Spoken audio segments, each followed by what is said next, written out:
Hey everybody, Tesla Gaijin. We'll be talking today about our road trip. Tesla, Jun, and I, and another couple, went off to Mount Fuji and wanted to share some of the pictures and experiences. Casey and Rie and I, Junko and I have a relationship. We're all been married. Our two marriages were in Yokohama, but Tesla, Jun, and I were in 1980, and Casey and Rie were married in 2020, so they're newlyweds. And so we all piled into the car and went off to take our second road trip. First of all, the car told me it's the day on my calendar. Then I washed and charged the car. We donned our masks and we took off. We had heard that the Tome Expressway was under construction, but a quick check on the navigator told us it shouldn't be too bad. So we got there to the rest stop at Gotemba, near Gotemba with Ashigara rest area, with plenty of battery. So we decided to just press on. Now, the Tesla Supercharger in Gotemba is on the kind of like the southeast side of Mount Fuji. And so our goal was to go over to the west side of Mount Fuji, to a place called, area called Fujinomiya. I had looked ahead and saw that there was a road that went up the side of Mount Fuji, and they had a nice restaurant there. I'd been on that road decades ago, and it was just one road that went up to the top of the hill, and there's nothing there. And now there's a restaurant and a rather large cemetery. So Tesla Jun had made me a nice bento lunch, and they had a nice hot meal there. So we got permission to have me bring in my own food, and then we had a nice lunch. Beautiful area. Birds were chirping, and the sky was clear. From there, we were very close to Shiraito Falls, which is a beautiful tourist spot. And the fall colors were incredible. It was just really beautiful.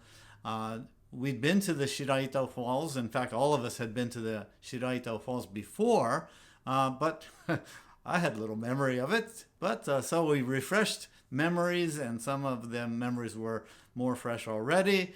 But so our tour guides, Casey and Rie, took us around and showed us the whole site. So we went for some hike down the hill and then up the other side to get another view. And after taking some nice picturesque pictures, and there were some other people around, some school excursions and some tourists, and of course had to walk by some of the shops. And eventually, toward the end, Casey and Rie brought out their little drone, which we began to call Drone-chan.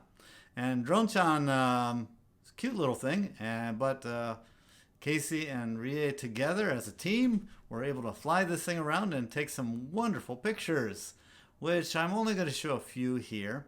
At the end, I'll show one, and we're going to show some more of theirs, and they're going to, I'm sure, publish their own pictures, and I'll put some other subsequent pictures and collaboration videos between their drone and their pictures and my own.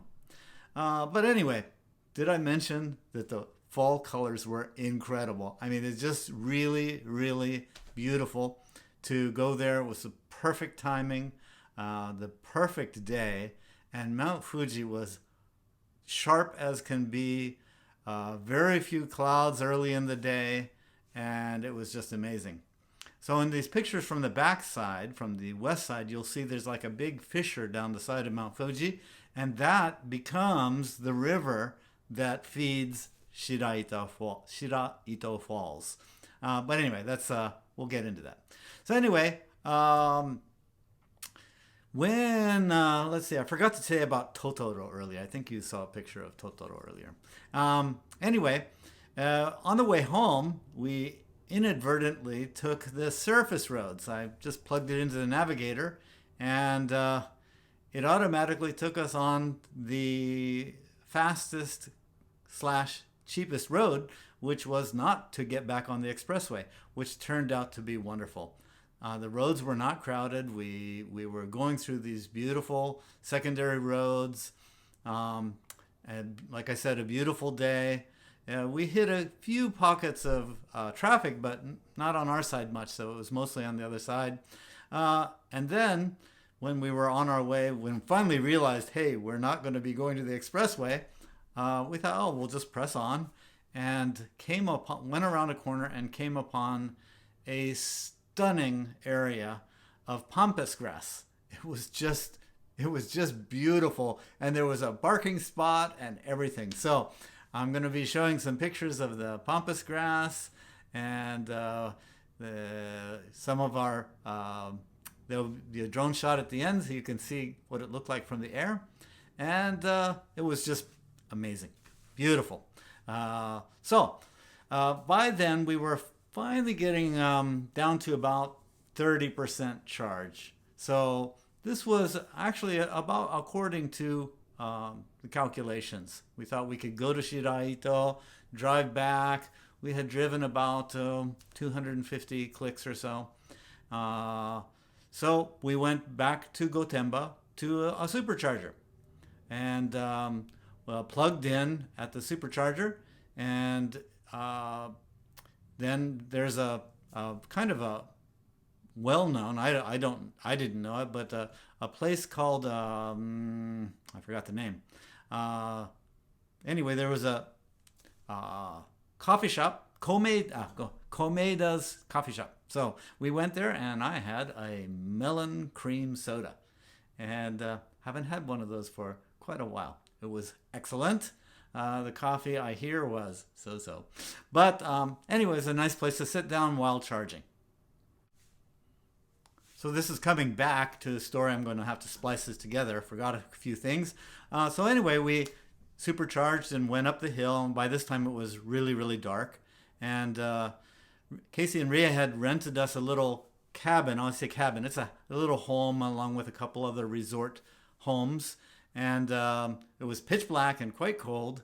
And so we got there, got the keys, got ourselves settled in, turned on the heaters, and immediately went off for dinner, waiting for the place to get warmed up. So we went off to the north side of Mount Fuji called Fujiyoshida. And they had a hamazushi chain store that was great. We'd tried hamazushi before, and it was so-so, but this one turned out to be a very nice, very modern, and well-run, well-managed restaurant. And see, I brought my own little soy sauce that's gluten-free, and we got to enjoy a nice sushi dinner. So after that, we went back to our now toasty cabin and opened up some wine and ate some junk food and had a wonderful time just talking things through. We had lots of preparation, getting our rooms warm too. In fact, maybe even a little too warm. Anyway, after a night's rest, we woke up in the morning to the Tesla app telling me that it was 2 degrees centigrade inside the car. And there was frost all over the place.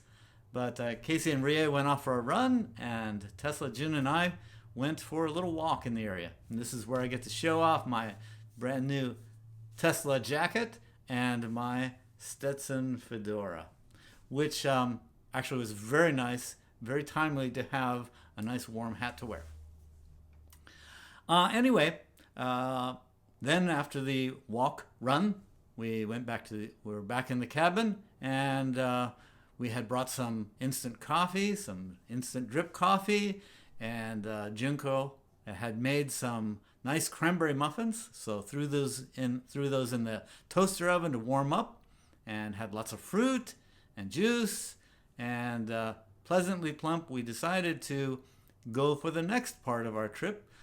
We packed up everything, loaded up the car, and went off to the Fuji View Hotel, which is on the other side of Lake Yamanaka.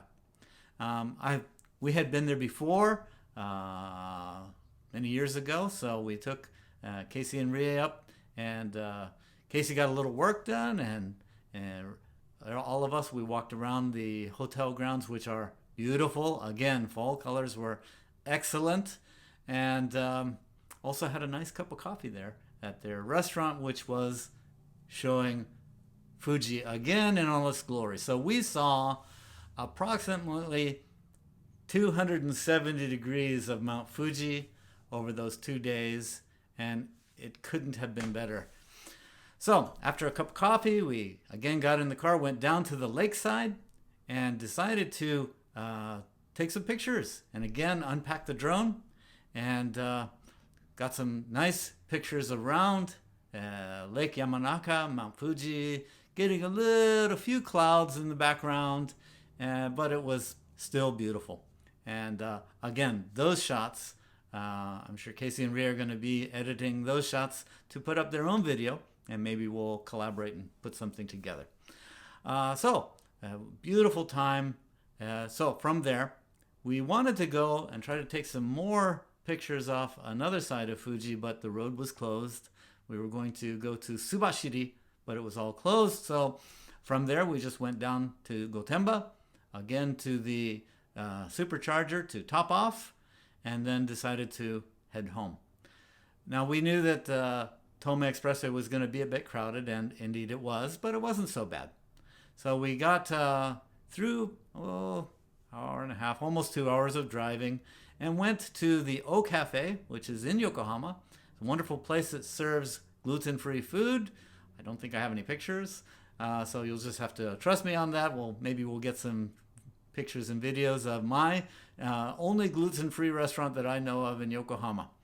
And from here, I'll just say goodbye with a final drone shot of the pampas grass, and hope to show you some more. So this is Tesla Gaijin signing off, and we'll see you again. Bye.